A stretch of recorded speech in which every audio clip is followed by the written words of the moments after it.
Welcome to Comics Bazaar, the channel of comics commentary and arcana.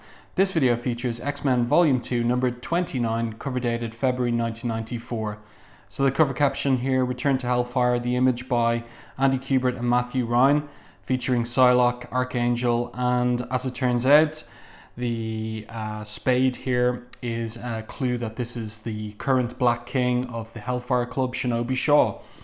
So a well-composed cover and very nice artwork by Andy Kubert, in particular his rendition of Psylocke here on the cover. So let's open this one up to the splash page, and here we have Victor Creed, aka Sabretooth, manacled and muzzled. He is now resident in the X-Mansion since X-Men Unlimited number 3. He's there to get some help from Professor X for his homicidal urges.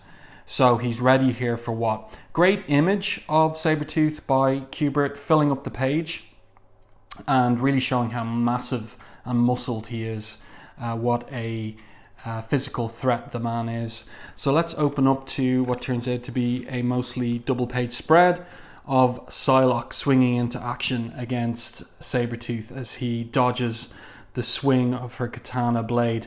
And we've got a Dutch angle here, and up in the Danger Room control booth, it's Beast, Archangel, and Professor X. So the title of the story is Return to Hellfire. Creative team Fabian Nicieza, writer, Andy Kubert, penciler, Matt Ryan, inker Bill Oakley, letterer, and Joe Rosas, colorist. So Archangel is asking there whether it's wise to let Sabretooth loose like this, even though he's muzzled. Great top-down image from the vantage point of the control room of Sabretooth up on his feet and Betsy turning around with her katana. I really like the art there, and also you get to see Professor X's reflection in the screen of the booth. So we get this fight sequence between Creed and Psylocke. Professor X makes the point that they can't keep Sabretooth locked up 24/7 in his cell. So this is the compromise, and they want to see how he reacts and responds to this training game in the Danger Room. So there's a bit of banter here between Beast and Archangel and Professor X while we watch the fight proceed between Sabretooth and Psylocke. So Sabretooth gets one of Psylocke's arms behind her back, her left arm, and she nonetheless kicks him with her left foot and sends him off his feet using her right foot, and then gets her katana blade right to his throat and cuts away the muzzle. And then of course he can congratulate her on her success. Not bad, girl, he says, managed to tag me even without that telepathic knife of yours. Now this is something I wanted to comment on in the previous issue of X-Men, X-Men 28. The way that Andy Kubert, well, it's always artistic license, draws Sabretooth with these really long eye teeth. And to be honest, I don't like this one. I understand what he's doing, but they look fake. It looks like he's wearing fake Dracula teeth. So I just think, I applaud the idea, but for me it doesn't work. Let me know what you think about it in the comments section to the video. So then the exercise is over, and Sabretooth says to Psylocke, "You're my kind of girl, Psylocke." And she says, "I know, Creed, and that worries me to no end," as she walks away. This is a really nice image of her walking away with the katana blade. And Warren now is set on a train of thought where he says, now exactly what is that all about? She's just ended her flirtation with Scott. Don't tell me she's starting up with Creed of all people. Would someone care to explain this to me? So Beast says, Professor X says, "Don't ask me." And Beast says, "I presume things with the good detective Charlotte Jones are at a romantic standstill then, Warren." And he responds with a little jibe at Beast. "No more so than between you and Trish Tilby." Ouch, retorts Beast. But we saw Trish Tilby at the Thanksgiving dinner in issue 308. That was the one where Scott and Jean got engaged. In any case, Warren walks away and he thinks to himself that he's awfully lonely, especially after Colorado. He thinks, Lord knows, I've gone from one extreme to the other in my life, the Richie Rich playboy to brooding bird of prey, losing my humanity in the process, And what have I got in return?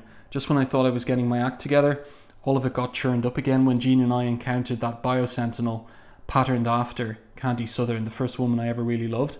So that's a reference to Uncanny X-Men 306. There's a video of that on the channel. There's something I want to note here. I like the work that Kubert does with the backgrounds and kind of filling out the furniture of the X-Mansion. He's always done that from his guest issues back in like when he was guesting on Uncanny X-Men for issues 279 and 288 as well, or 287 I think. And one thing that he likes to do is add these statues and sculptures to the furnishings of the X-Mansion. And here you can see some kind of medieval knight. And here it seems to me with this donkey or ass that this could be Sancho Panza here. But it's just interesting that he adds those kinds of knights and dragons. I've seen him add sculptures of those kinds of things to the furnishings of the X-Mansion.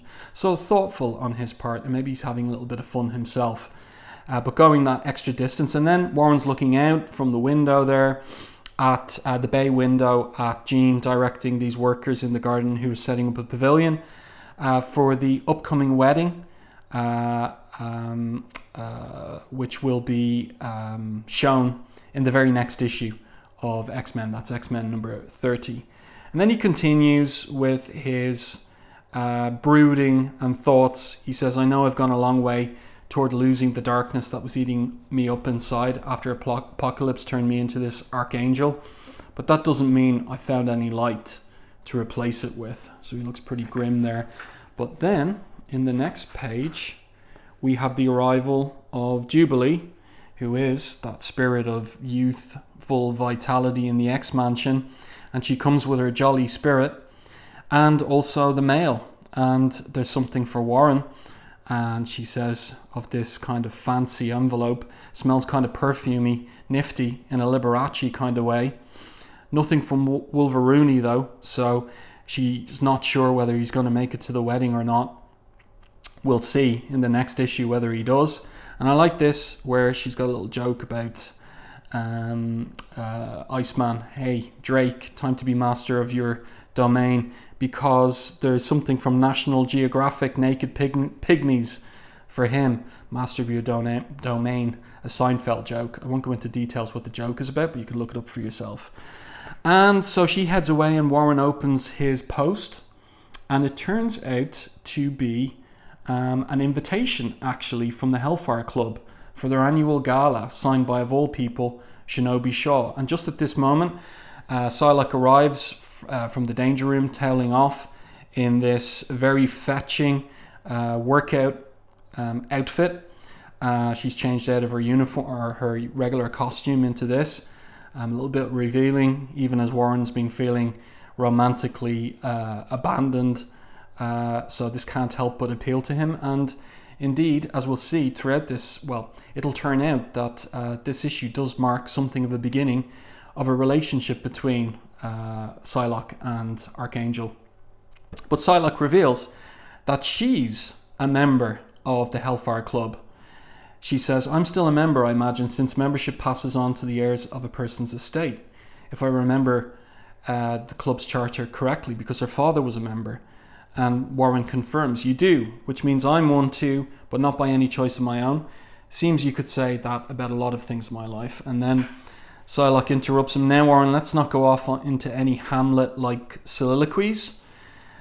Please, Creed exhausted me. Tell me, the inner circle of the club posed quite a threat to the X-Men at one time, didn't they? And then we get this kind of exposition on the history of the Hellfire Club. We've got the older members there, the original ones, Jason Wingard, Mastermind. We've got Jean Grey there as Black Queen. We've got Donald Pierce. We've got Harry Leyland. We've got Shaw himself. And all of these are dead, except for Jean, of course.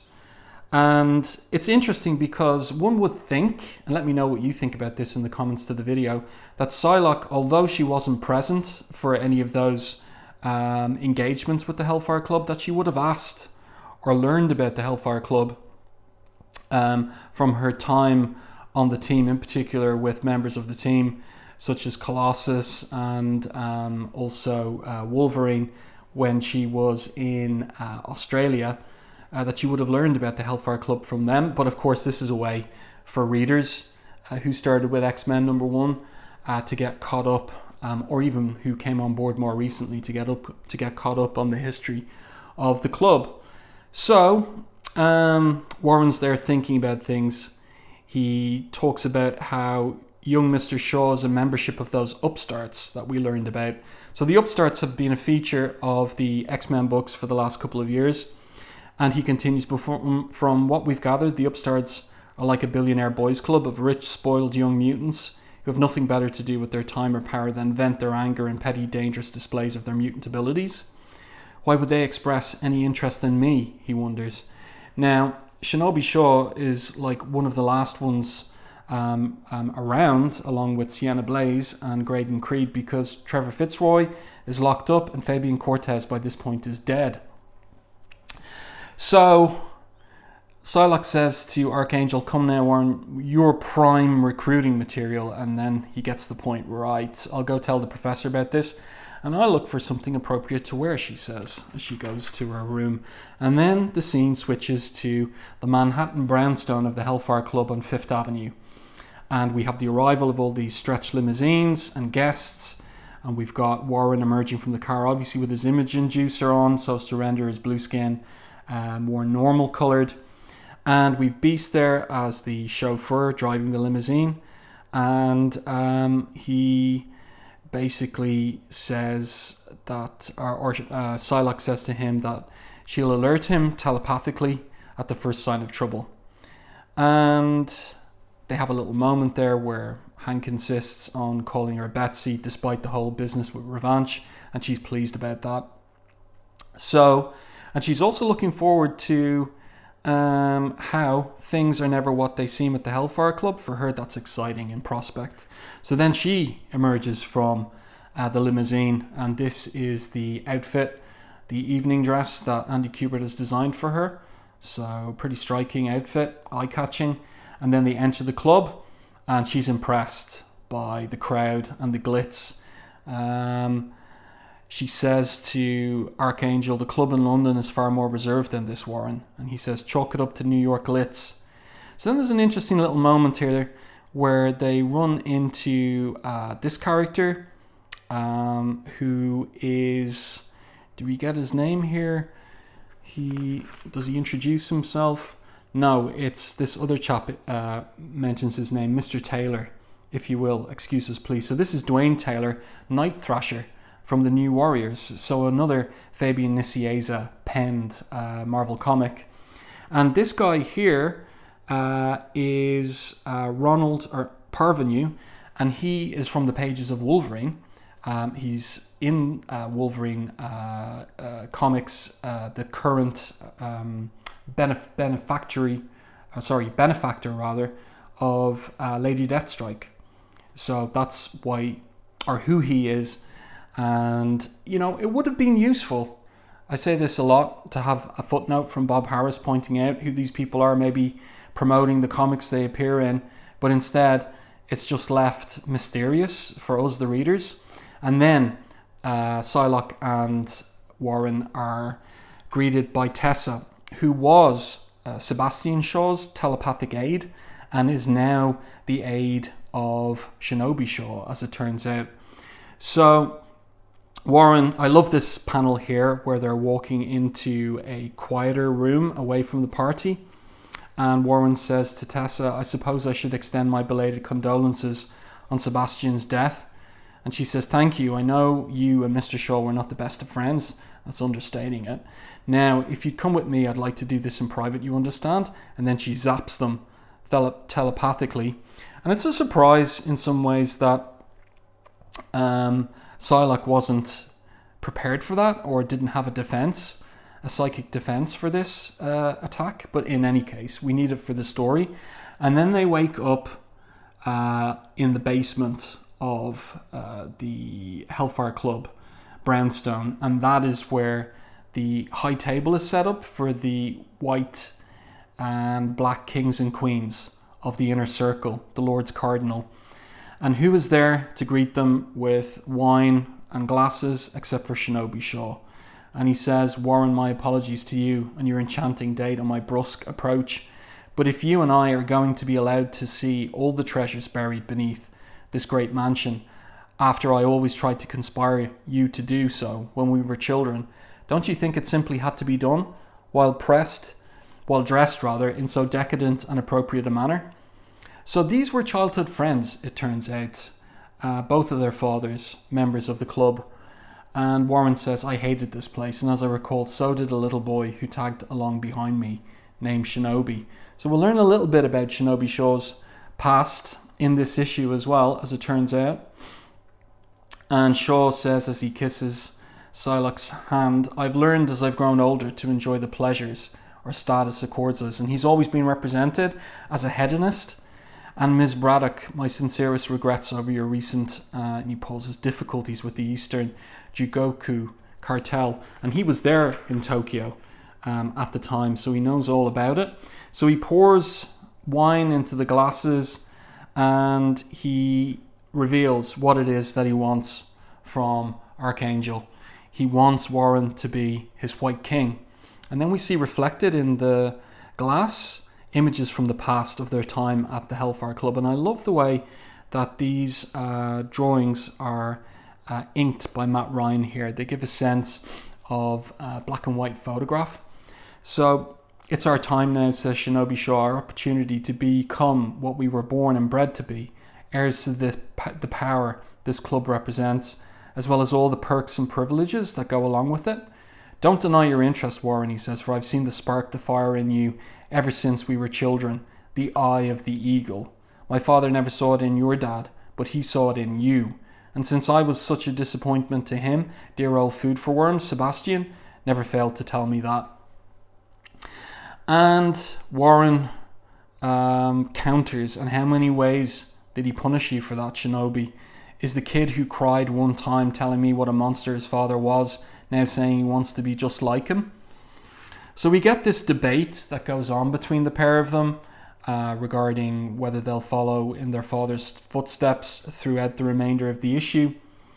And Warren here maintains, my father was a good man, but I don't have much interest in being a corporate mogul millionaire like he was. How could you be going down the road you've chosen after the kinds of torture Sebastian Shaw put you through? But basically, Shinobi says he's willing to use his power to bleed this planet dry of everything it has to offer. So this is the first inkling that Archangel has, that Shinobi is a mutant. He explains his power's intangibility. Not too splashy, but just be aware that I could have removed my hand with her heart still beating and bloody between my fingers, because he's pushed it right into Psylocke's chest before she could block him. And so she's in big trouble here. Shinobi making a display of his ability. And of course this gets Warren, Archangel, angry, enraged. So he rips right through that 18th century costume. Great rendition here by Kubert of his wings, his metallic wings. And he sends these blades at Shinobi Shaw from the air. There wouldn't be much height in that underground chamber, I'm imagining. But nonetheless, he's airborne and strikes at Shinobi from the air. And of course, Shinobi uses his power to turn intangible, and the flechettes just hit the back wall. So they continue their debate. Psylocke is out of it. I just want to point out here, there was a competition here whereby you and two friends could win lunch and your own roundtable discussion with X-Men creators Stan Lee, Bob Harris, Fabian Nicieza and Scott Lobdell. And here they are all pictured back in probably late 1993. So interesting to see that as a reader of the comic at the time, that you could see what these guys look like if you weren't picking up the likes of Wizard magazine or Hero magazine. And as I said, like, this debate continues between them about what they are all about in terms of pursuing power, and and or following a more noble path, as is the case with Warren. So great rend. I really like this panel here, this kind of 3/4 angle close up on Archangel here, really nicely done by Andy Kubert. And then we have this anchor image of Shinobi Shaw going intangible and going through one of the wings and sending his hands right into Warren's face. But Warren makes the point, looks like it's a stalemate, Shaw. You materialize yourself to hurt me, then my wings will slice you in half. Guess we do understand each other inside and out, don't we? And Psylocke has come to in the meantime, and she uses her psychic knife to take out Shaw. And what we see here is memories of his childhood and the different treatments he got from his mother and his father here, Sebastian Shaw. So Sebastian Shaw abused him and his mother coddled and spoiled him. And so Psylocke says, Shinobi, there is a right and a wrong, and though the lines may sometimes blur, knowing the difference is vital to our ability to make choices in life. We are, the three of us, products of similar environments, Shinobi, she says. That does not excuse our responsibilities to our fellow man or to ourselves. And Archangel says, where I come from affects but doesn't dictate who I am. And who I am now affects but doesn't dictate where I'm going. I'm lucky that I had the support of friends who helped me realize that. Who do you have? He says to Shinobi. The one person I always have, me, he says. Then it looks like we've both found something to fill up the holes inside us, says Warren. I'll save passing judgment on who made the better choice.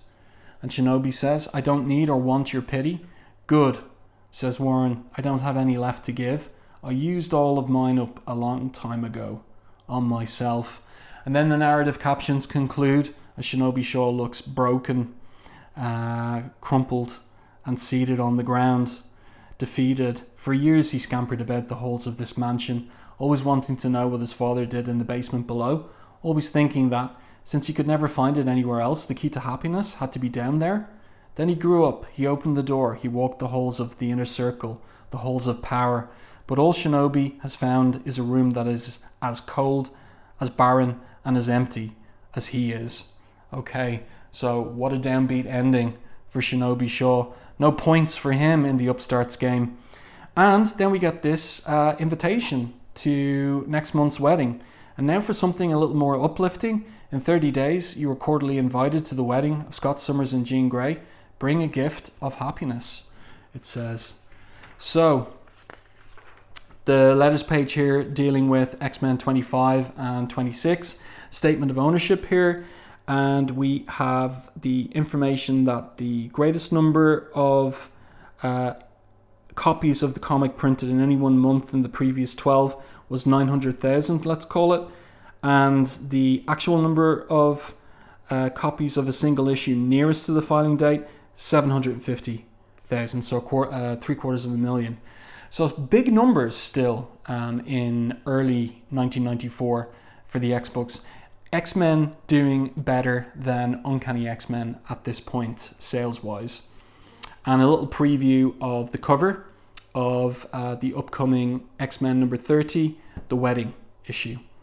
So I do hope that you enjoyed this review and commentary on X-Men number 29. If you did, please like the video on YouTube, and if you haven't done so already, subscribe to the channel and stay tuned for more content like this.